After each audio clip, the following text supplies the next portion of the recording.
오늘 여러분들과 함께 보는 소율이 문답 강해 제16문과 17문은 어찌 보면 매우 간단한 문제예요. 또 그리고 이미 우리가 알고 있던 것을 정리한다는 개념에서는 그렇게 문제가 될 만한 그러한 질문들과 내용은 아닙니다.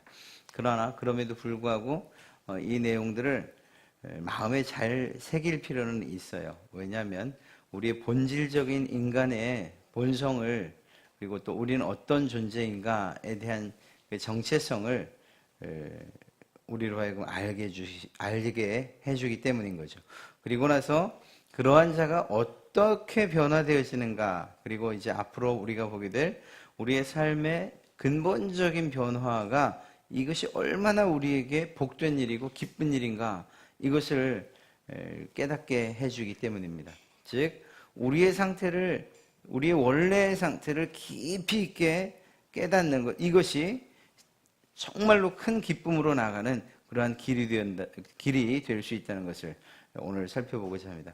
아마 시간적으로는 뭐 그렇게 길게 되지 않을 수 있지만, 그러나 내용면에 있어서는 매우 중요해요. 지금 저희가 앞부분에서 다루고 있는 이 죄에 관한 부분들, 참 어떤 경우에는 듣기 힘들고 마음에 좀 이런 어떤 껄끄러움이 있고 있을 수 있지만, 그러나 지금 이 부분을 정말로 받아들이는, 수용하는 자세로, 그리고 믿는 자세로 이 죄에 대한 부분들을 받아들이고, 그리고 정말 하나님이 주시는 깨달음이 있게 되면은, 그러면 이후에 하나님이 우리를 위해서 예비해 주신 그러한 죄의 문제들, 그것들이 하나하나 해결되어 갈 때 그때 큰 기쁨을 누리게 되는 거죠. 퀴즈를 푸는 사람들 많지 않습니까? 퀴즈를 좋아하는 분들도 있고, 맨날 1단계만 푸는 사람들은 거의 없어요. 그것에서 희열을 느끼는 사람들은 없어요. 단계가 높아질수록, 그래서 고민을 하고 도대체 이 문제가 어떻게 해결돼, 이 퀴즈는 도대체 어떻게 풀어져야 되는 거야.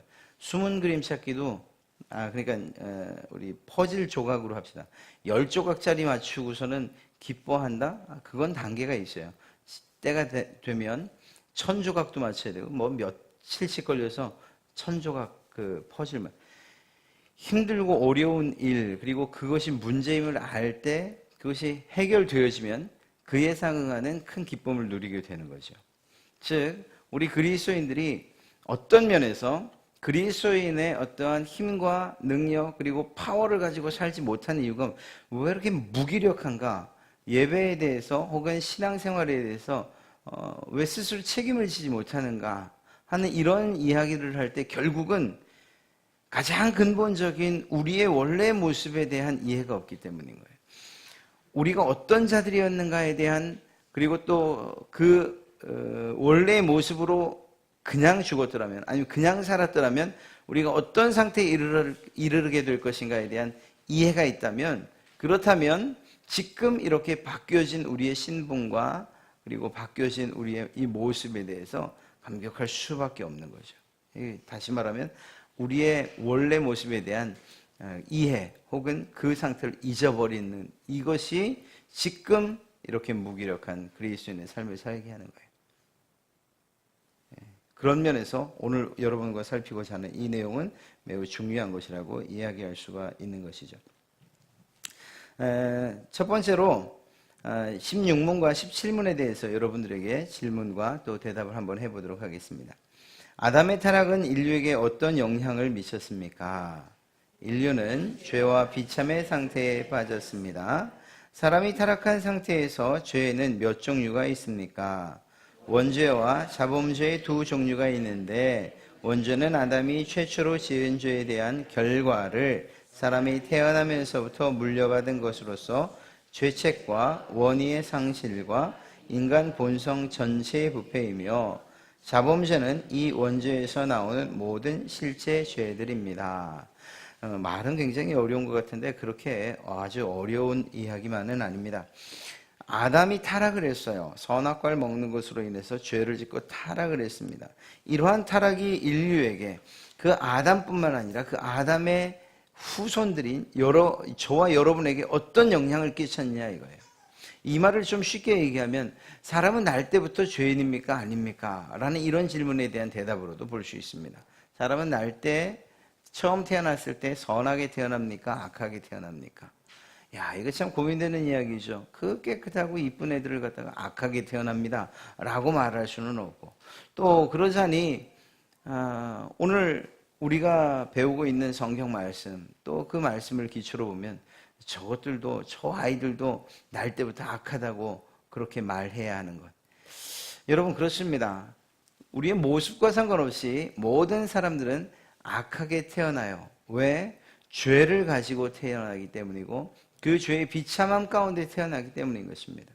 이것은 모든 인류가 공통적으로 경험할 수밖에 없는, 정상적으로 태어나는 모든 인간이라면 모두가 죄와 비참의 상태에 빠진 상태로, 그러한 상태로 태어나고 살아간다는 거예요. 여기서 벗어날 수 있냐? 없다는 것입니다.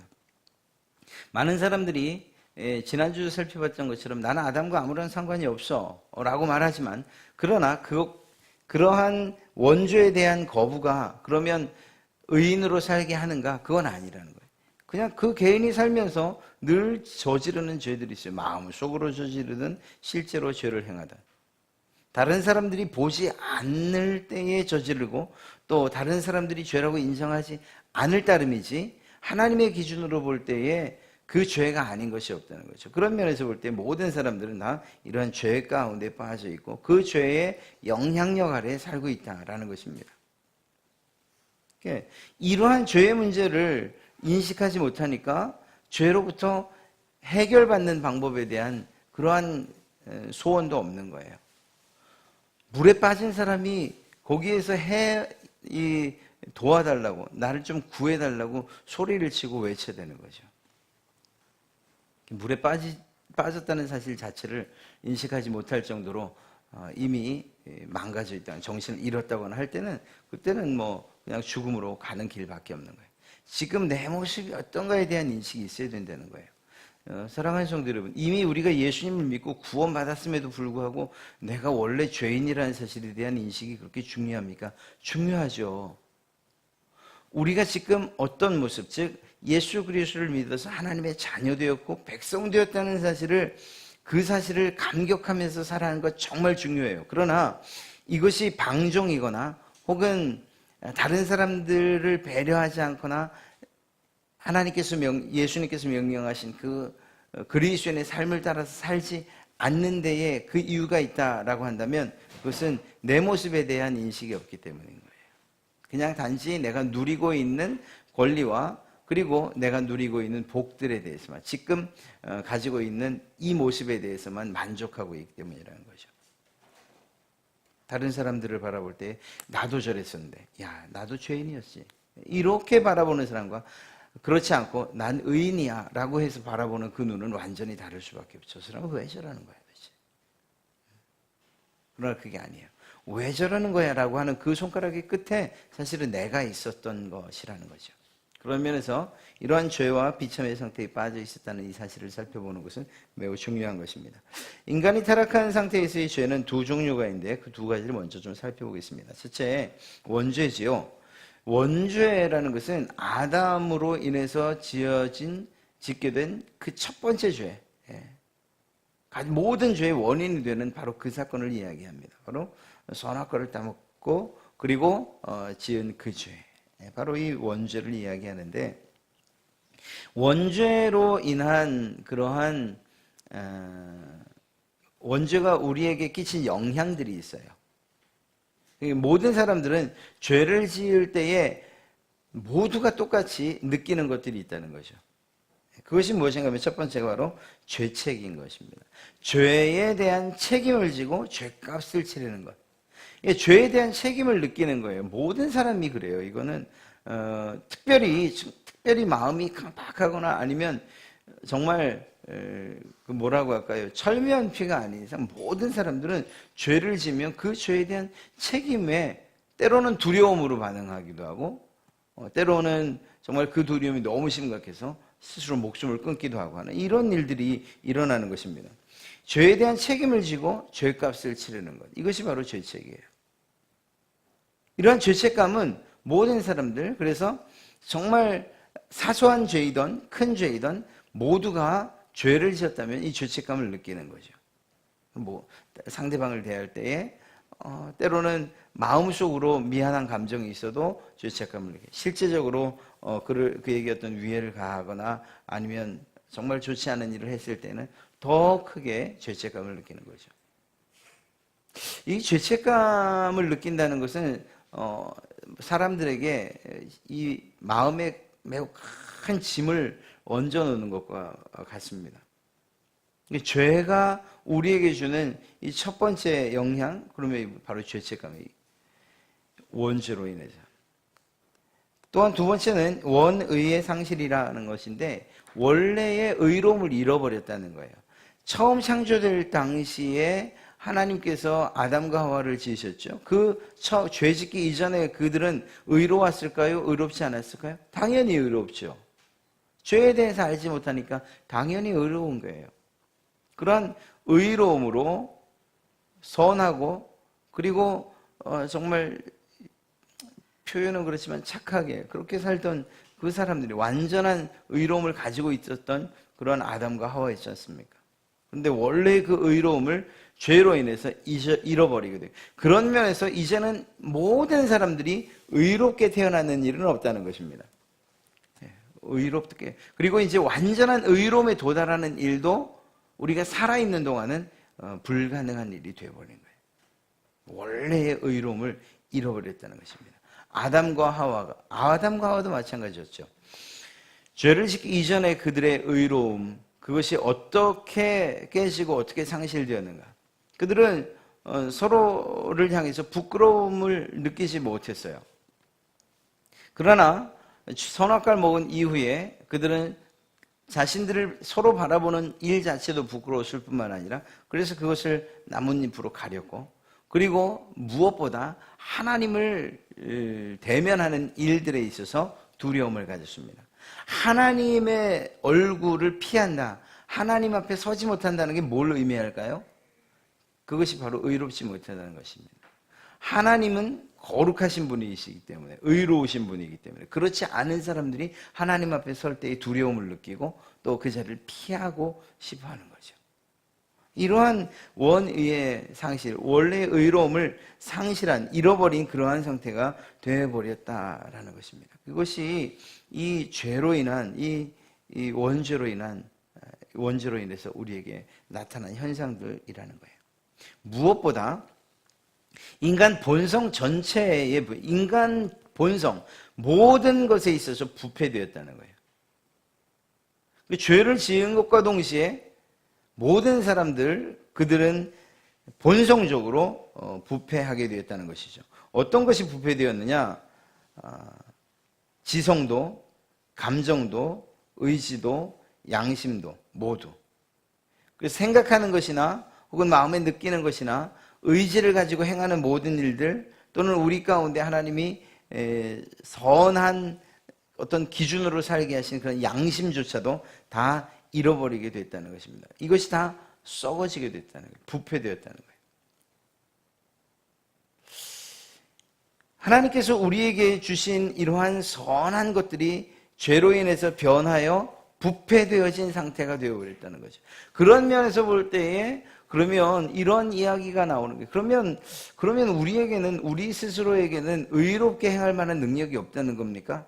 예, 없어요. 우리 스스로 하나님을 찾아가는 일이 가능합니까? 없어요. 그 어떤 것도 없어요. 선을 행하고자 하지만 선을 행할 능력조차 가지고 있지 못한 상태로 태어나는 게 누구냐? 바로 여러분과 저 우리 모든 인간들이라는 거예요. 우리가 흔히 이야기할 때 저 사람은 법 없어도 살아 라고 말하지만 그 법이라는 게 도대체 어떤 법인가를 한번 생각해 보십시오.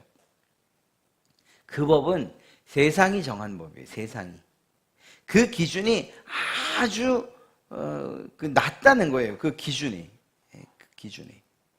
그렇기 때문에 증인이 없다거나 혹은 그 재판 과정에서 심증은 있는데 물증이 없다거나 그래서 직접적으로 죄를 증명해내지 못하면 죄가 아닌 그런 상황이 너무나도 많은 거예요.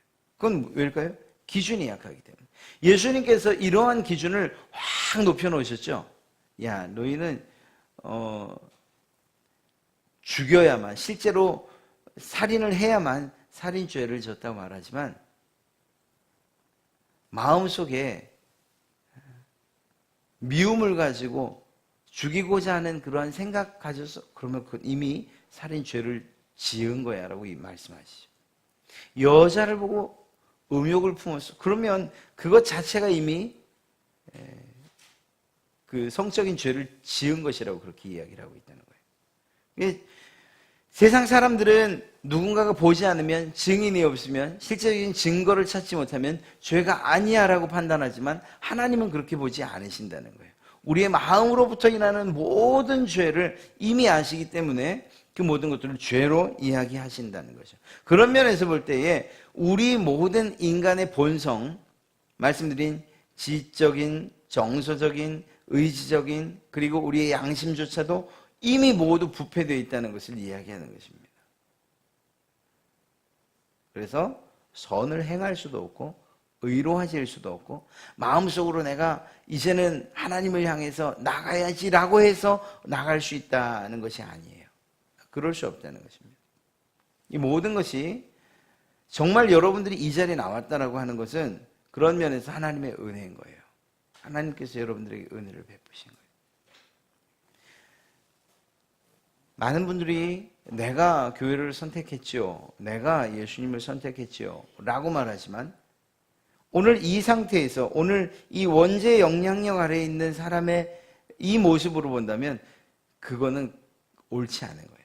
내가 주님을 선택했습니다, 내가 하나님을 내가 이 교회를 선택했습니다 라고 말하는 것, 내가 바른 길을 지금 가려고 의지적으로 결단했습니다, 그리고 지금 가고 있습니다, 이렇게 말하는 것, 이것은 실제적으로는 사실이 아니라는 것을 이야기하죠. 그럼 도대체 그건 뭐냐? 그것은 하나님의 선택하심과 인도하심과 은혜라고 우리는 이야기합니다. 자, 이렇듯이 원죄는 죄책과 원래의 의로움을 상실한 것과 인간 본성 전체의 부패를 가지고서 우리가 이러한 상태가 돼버리고 말았습니다. 그렇다면 이 원죄만이 우리에게 있는가? 그건 아니에요. 그러면 말씀드린 것처럼 이 원죄만 해결되면 그러면 우리는 죄와 상관없이 살 수 있습니까? 그게 아니라는 겁니다. 우리에게는 자범죄라는 것이 있어요. 이 죄의 영향력, 이 원죄를 가지고서 태어난 이 사람들이, 원죄는 그 아담의 죄와 상관이 있는 것 아닙니까? 그러면 이 문제만 해결되면 되느냐? 하나님, 아담이 지은 죄, 그래서 내가 근본적으로 갖고 살 수밖에 없는 이 죄를 용서해 주십시오, 이렇게 해서 끝나는 문제가 아니라는 거예요. 왜냐하면 그 죄 때문에 결국은 영향을 받고 이제는 그 죄가 아니라 내 스스로 죄를 짓게 되는 일, 스스로 범하는 죄들이 있기 때문이라는 것입니다. 그런 면에서 이걸 자범죄라고 말하는 거예요. 뭐든이 아니고 모든이죠. 원죄에서 나오는 모든 실제의 죄들을 이야기하는 모든 죄네요. 모든 죄. 원죄로부터 시작된 실제의 모든 죄들을 이야기합니다. 여기에서 이제 세분화되어지는 거예요. 여러분이 지을 수 있는 모든 죄는 바로 이 자범죄에 속한다고 말할 수 있어요. 나라의 법들이 정하고 있는 그러한 죄들, 또 우리의 양심이 죄라고 말하는 것들, 성경이 말하는 이러한 실제적으로 행할 때에 일어나는 모든 죄들, 이 모든 죄들은 다 자범죄에 속한다고 말할 수 있어요. 즉 원죄, 즉 아담과 하와가 지었던 그 죄가 나무라고 이야기한다면 그 나무에서 모든 맺혀지는 열매들이 있는 것처럼 그 원죄로 인해서 맺혀지는 우리가 직접 행하는 모든 죄들을 자범죄라고 이야기할 수 있습니다. 그런 면에서 볼 때에 아담과 하와의 죄가 우리를 심판대 앞에 세우지 못한다 해도 우리는 이미 내가 지은 죄 때문에라도 하나님의 심판대 앞에 서야 되는 그러한 존재들이라는 거예요. 결코 죄에 있어서 자유롭지 못하는 것이고, 이 죄의 문제를 해결하지 않고서는 정말 우리의 마음의 평화는커녕 우리의 정말 아까 말씀드린 죄책이나 혹은 그 무게감 때문에 살 수 없게 되는 이러한 지경에 이르게 될 것이라는 거죠. 그렇습니다. 원죄와 자범죄, 말은 매우 간단하지만 이러한 죄인이라는 것을 인식하는 것은 중요하고, 그리고 그것은 사실 좀 어려운 일이에요. 이런 죄의 결과에 따른 견해가 좀 다른 견해가 있는데, 이건 그냥 참고 정도로만 좀 알아두십시오. 사실은 저희 장로교 입장에서는 매우 중요한 일이기도 합니다. 그것은 바로 아르미니우스라는 그러한 사람과, 그리고 또 펠라기우스라고 하는 사람에 의해서 시작된 이야기입니다. 이 사람들, 이것과 반대되는 그러한 주장을 하는 분들은 아우구스티누스와 그리고 칼빈이라고 이야기할 수 있어요. 이 어떤 이야기를 하는가 하면, 이 죄에 대해서 이야기할 때에 사람이 느끼는, 원죄로 인해서 느끼는 죄책이나 원의 상실이나 인간 본성 전체의 부패, 이것을 날 때부터 가지고 태어나지 않는다. 인간은 선하게 태어난다 라고 하는 그러한 주의가 바로 이 아르미니우스와 반펠라기우스주의예요. 자, 이 반펠라기우스라는 건 왜 이 반자를 붙였는가 하면, 이 펠라기우스라고 하는 사람이 무엇이라고 말했는가 하면, 사람은 태어날 때 아담의 범죄 이전, 그러니까 의로운 상태, 그 모습대로 태어난다, 이렇게 주장을 한 거예요. 그러니까 성선설이라고 말하면 맞겠죠?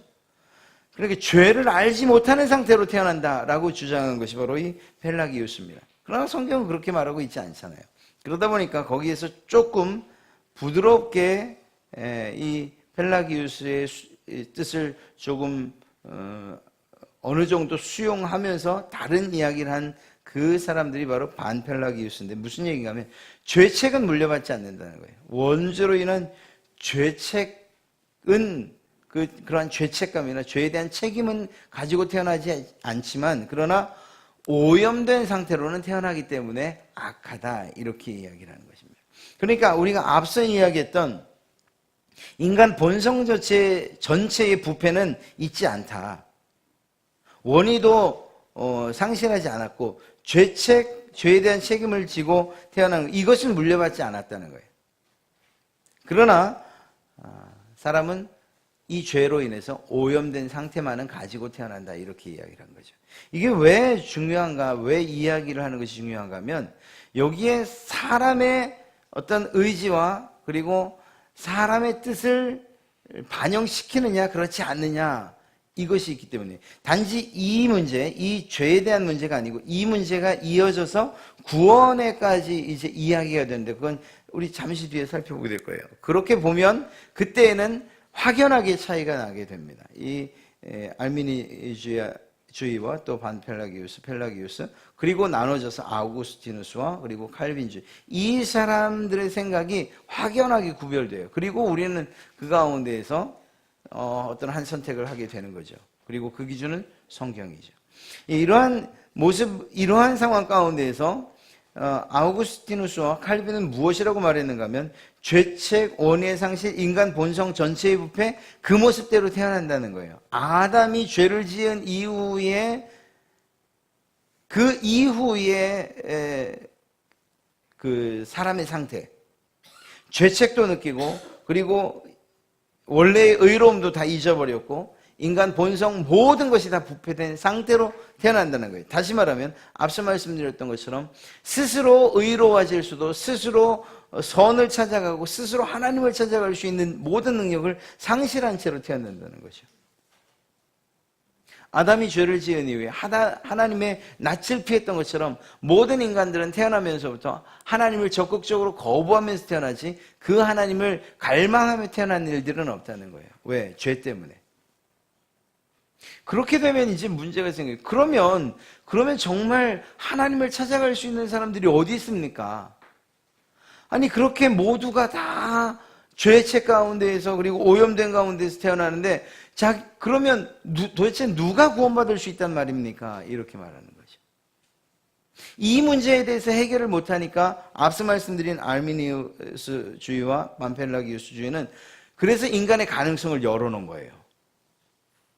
인간 스스로 찾아갈 수 있는 길들. 성경은 그렇게 말하지 않죠. 그래서 우리가 믿게 된 것, 우리가 하나님께 나오게 된 것은 전적으로 하나님의 은혜 이외에는 다른 방법이 없는 거예요. 왜? 그 가능성조차도 다 잃어버린 사람들이기 때문에 우리가. 오늘 성경 여러분과 함께 읽었던 에베소서 2장 1절부터 3절 말씀을 살펴보면 그는 허물과 죄로 죽었던 너희를 살리셨다라고 말하죠. 그때에 너희는 그 가운데에서 행하여 그때가 도대체 어떤 때를 얘기할까요? 죽었던 그때를 이야기하죠. 그러면 그 가운데에서 행했다. 무엇이요? 허물과 죄 가운데서 행했단 말이죠. 이 세상 풍조를 따르고 공중의 권세 잡은 자를 따랐다. 그런데 한 가지 이상한 게 있어요. 죽었다라고 말하면서 어떻게 따른다, 행한다 이런 이야기를 할 수가 있는가? 여기서 이 죽음을 단지 이 육신의 죽음이라고만 보아서는 안 된다는 거죠. 이미 우리의 영혼이 죽은 것. 그래서 우리 영혼의 죽음. 그렇다고 또 영혼이 실제로 이 사람이 목숨이 끊기는 것처럼 그렇게 뭔가 분리되어지고 정지되어지고 하는 것을 이야기하냐? 그건 아니에요. 영혼의 죽음이란 그 영혼의 타락함과 더불어서 인간의 모든 기능이 오염되는 것을 의미한다고 봐야 되는 거죠. 그런 면에서 볼 때 이러한 영혼의 죽음과 상관없이 우리의 육체는 그냥 여전히 마치 탄성을 얻은 그러한 운동체가 그 탄성에 의해서 흘러가는 것처럼 죽음을 향해서 나아가는 거예요. 그런 우리들, 이렇게 살아가는 우리들은 결국은 이 세상의 풍조와 공중의 권세 잡은 자를 따라 살게 되고 또 그리고 육체의 욕심을 따라 지내고 육체와 마음이 원하는 것을 따라 살게 된다는 거죠. 결과는 무엇이냐면 그것 때문에 허물과 죄로 죽은 우리들, 공중 권세 잡은 자를 따르고 세상의 풍조를 따르고 그리고 육체의 욕심을 따라 지내고 육체와 마음이 원하는 것을 따라 살았던 그 사람들의 마지막은 본질상 진노의 자녀였다라는 것입니다. 그러니까 모든 사람들은 인간 스스로의 힘으로 이 본질상 진노를 받을 수 있는 이 자리로부터 피할 수 있는 사람이 없다라는 거예요.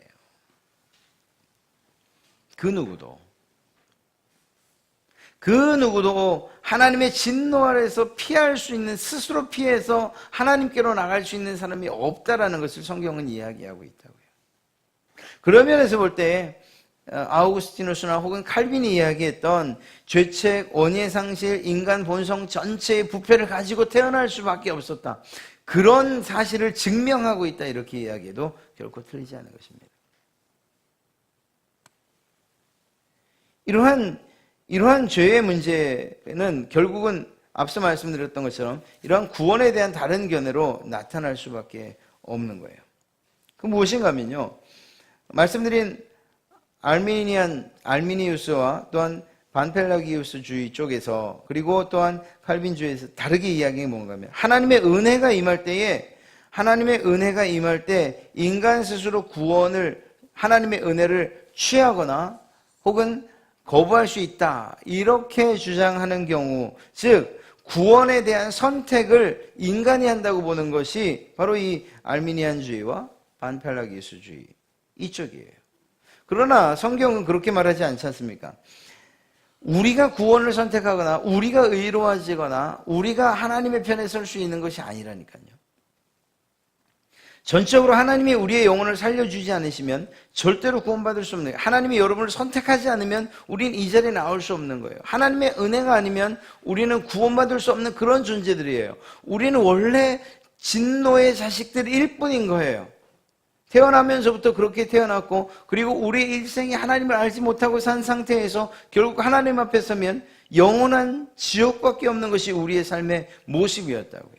그러니까 하나님께서 우리를 선택하지 않으시면, 하나님께서 우리에게 은혜를 베풀지 않으시면, 하나님의 사랑이 아니었더라면 우리가 하나님 앞으로 나올 수 있는, 그리고 그 구원의 감격을 누릴 수 있는 어떤 사람도 없다는 것이고 그럴 가능성이 없다는 것을 이야기하는 거예요. 여러분, 이것이 왜 그렇게 중요할까요? 그냥 아주 단편적으로 단순하게 생각해서 우리에게 구원의 조건, 우리의 어떤 공로나 우리의 생각이나 우리의 의지에 구원받을 수 있는 약간의 몇 프로만의 가능성을 우리에게 주셨더라면 우리는 하나님 앞에서 겸손하게 신앙생활을 하지 않아요. 우리가 얼만큼 교만해질지 우리 스스로가 잘 알고 있어요. 내가 구원받은 그것은 내가 열심히 했기 때문이고, 내가 잘 선택했기 때문이고, 내가 신앙생활 열심히 했기, 내가 기도 열심히 했기 때문이고, 내가 예배 열심히 드렸기 때문이라고 말할 거예요. 그러나 성경은 그 어떤 곳에서도 우리가 그렇게 했기 때문에 우리를 구원하셨다고 말하지 않아요. 이스라엘 백성들을 애굽에서 구원해내실 때를 한번 생각해 보십시오. 그들이 도대체 무엇을 잘했기 때문에 애굽에서 그들을 구원해내셨어요? 아니라니까요. 그들을 구원해내시는 그때까지, 아니 구원해내신 다음에도 이스라엘 백성들은 하나님을 향해서 계속 원망하고 불평했어요. 자기들을 구원하시고자 모세를 보냈을 때에도, 자기들에게 모세를 보냈을 때에 자기들의 구원에 대한 기쁨을 순간 느꼈어요. 그러나 바로가 더 힘들고 어려운 일들을 시키자 그들이 바로 꼬리를 내리고 바로 이 모세를 찾아오죠. 당신들은 왜 쓸데없는 짓 해가지고 우리의 일들을 이렇게 험하고 힘들게 만들어 놓습니까?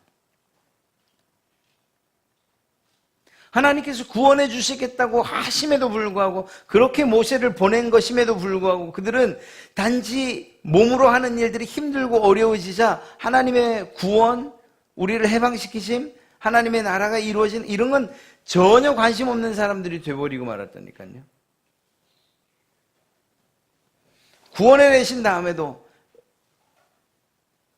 홍해가 앞에 나타나고 이제 애국 군대가 쫓아오자 우리가 죽을 곳이 없어 우리를 죽이려고 이곳까지 끌고 나왔습니까?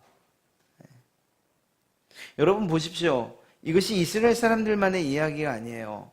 우리가 구원받은 그리스도인으로서 살아갈 때에 끝까지 겸손할 수 있고 끝까지 하나님의 마음을, 그리고 마음속에 우리가 품고 다른 사람들을 대할 때 사랑으로 대하고, 그리고 성경이 말하는 그러한 성경의 열매들을 우리 가운데서 나타내면서 살 수 있는 방법이 무엇이냐라고 한다면 우리에게서 가능성이 없다는 사실을 늘 인식하는 거예요. 내가 잘나서 구원받은 것이 아니다. 내가 열심히 예배했기 때문에 구원받은 것이 아니라는 사실들을 계속해서 생각하시는 것, 이것 외에는 다른 방법이 있어요. 전적인 하나님의 은혜다. 하나님의 사랑이 나를 지금 살리셨다라고 이렇게 입술로 스스로 고백하는 것. 내가 원래 죽을 수밖에 없는 사람이었다는 것을, 진노의 자녀였다는 것을, 그것을 그냥 성경상으로만이 아니라 그것을 마음속에 계속해서 느끼는 것. 그것 외에는 다른 방법이 없다는 것입니다. 왜? 우리는 원래 전적으로 부패한 자이기 때문에 우리의 마음 가운데서 어떤 여지를 놓으면 그 틈을 틀림없이 뚫고 나오는 것이 죄의 생각이고, 그리고 그 죄가 결국 우리를 집어삼키게 되는 거예요. 여러분, 하나님의 전적인 은혜로 구원받았다는 사실, 내게서 어떤 가능성이 없다는 사실을 생각하면서 살 때에 그때 하나님에게 진정한 감사를 드리게 되는 거예요.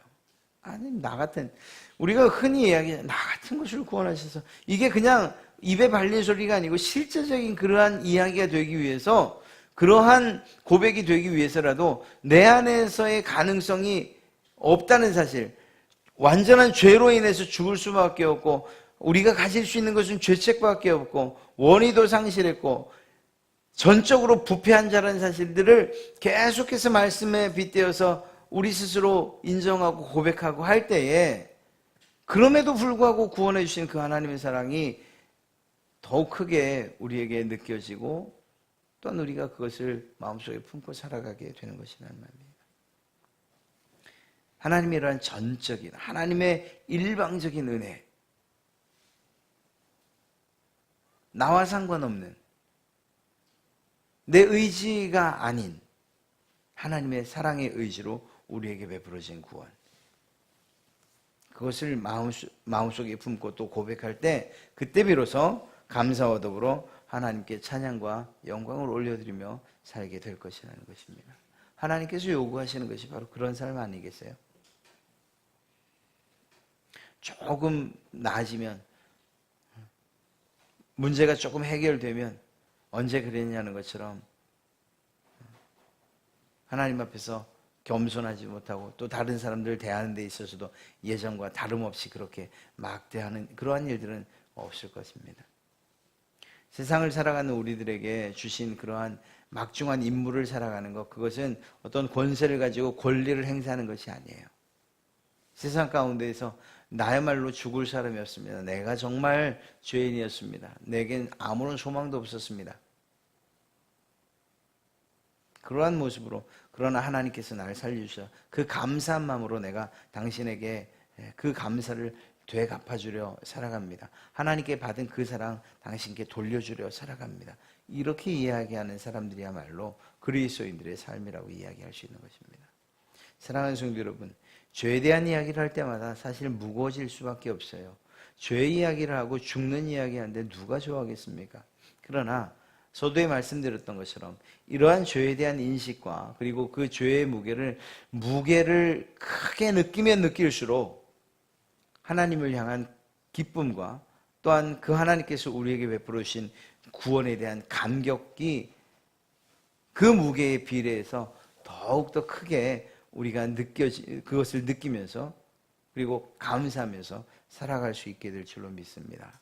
사랑하는 성도 여러분, 하나님의 은혜 그리고 또 그 사랑으로 인한 우리에게 베풀어진 그 구원의 놀라운 역사들, 하나님 앞에 감사하면서 또 그 하나님을 찬송하면서 살아가시는 여러분 되시기를 주님의 이름으로 축원합니다. 우리 시간 다 함께 기도하십니다. 기도하실 때 우리의 원래 모습이 어떤 모습이었는가, 오늘 말씀을 통해서 한번